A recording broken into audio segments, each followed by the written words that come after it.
Bonsoir à tous, bienvenue dans votre édition de France 3 Loire. Dans cette édition, nous allons partir à la découverte du Saint-Étienne caché.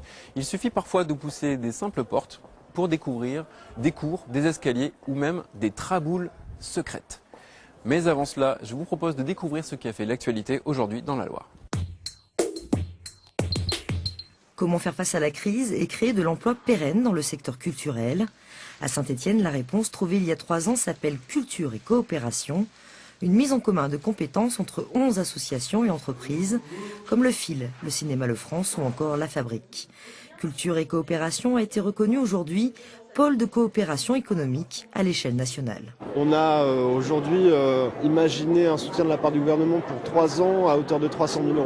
Dans les mois qui arrivent, on va par exemple grâce à ce soutien de la part du gouvernement pouvoir mettre en œuvre un fonds de financement mutualisé ou alors encore préparer un site de travail commun avec un emménagement collectif sur un nouveau site dans le quartier de Manufacture Pénachille à Saint-Étienne. Cette reconnaissance, ce sont donc pour Culture et Coopération des moyens supplémentaires pour monter des projets et amplifier les actions entre les différents lieux et structures de l'association. On peut être amené à répondre collectivement à un appel d'offres pour réaliser un événement festivalier, un son et lumière, un événement pour une collectivité ou pour un autre prestataire. Individuellement, le Fil ne pourra pas y répondre, mais par contre, à plusieurs, on se rend compte qu'effectivement, il y a des compétences qui nous permettraient là d'être performants. Culture et Coopération emploie actuellement 53 salariés et a recours chaque année à plus de 300 intermittents. Pour les 2 prochaines années, elle espère développer des projets d'envergure nationale, voire internationale, et pourquoi pas tripler le nombre de ses associés.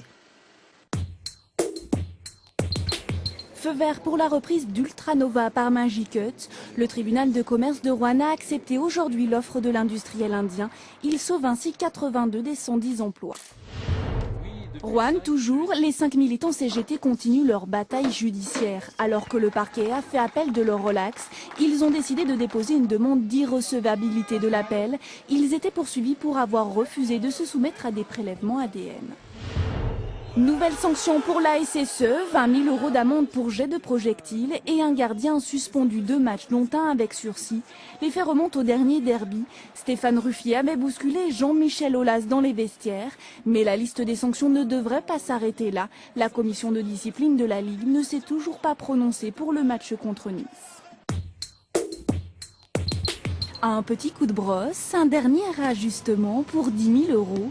Depuis hier, celle qui a tant fait parler d'elle ces derniers temps se refait une beauté, mais seulement sur 700 mètres carrés, car ses travaux d'ordinaire réalisés en mars ont été avancés. La faute à un climat capricieux. On a rencontré des problèmes de maladie, donc on a fait un premier traitement. Ensuite, on avait des problèmes d'accumulation d'eau et de terrain un peu boueux, donc on a décidé de faire une perforation de ce terrain pour évacuer l'eau. Et suite à ces opérations, on s'est aperçu de l'affaiblissement de la partie sud. À tel point que mercredi, les Verts n'ont pas vraiment reconnu son vert légendaire. Et la nouvelle configuration du stade ne l'aide pas à reverdir. Ces nouvelles tribunes rehaussées ralentissent la pousse de l'herbe. Il va falloir dorénavant trouver les solutions pour apporter cette luminosité au niveau de la pelouse et pouvoir créer la photosynthèse. Ça passera peut-être par de la luminothérapie. On va étudier toutes les solutions qui peuvent exister pour permettre d'améliorer la qualité de la pelouse.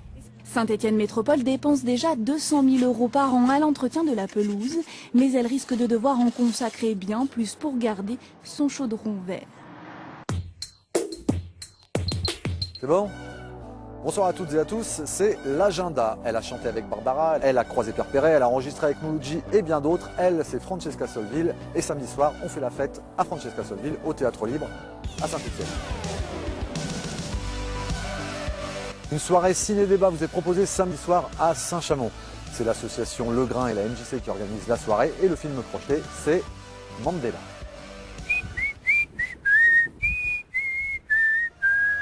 Dimanche, c'est loto et c'est à Fraisse et c'est pour les Restos du Cœur. Vous achetez une carte 3,50 € et les bénéfices sont reversés au resto.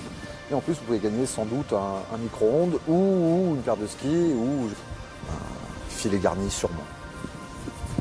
Allez, on termine le week-end dans Guinchamp du côté de Saint-Julien-Molin-Molette. Un atelier de danse celtique vous est proposé. C'est à partir de 17h30 dimanche donc et c'est à Les Saintes-Julie. Voilà, on vous souhaite à toutes et à tous un excellent week-end. L'agenda c'est terminé, votre édition locale de la Loire également. Bon week-end. Comme promis, nous allons vous faire découvrir une des faces cachées de Saint-Étienne. Nous sommes ici par exemple dans une traboule. Et oui, il y a des traboules à Saint-Étienne.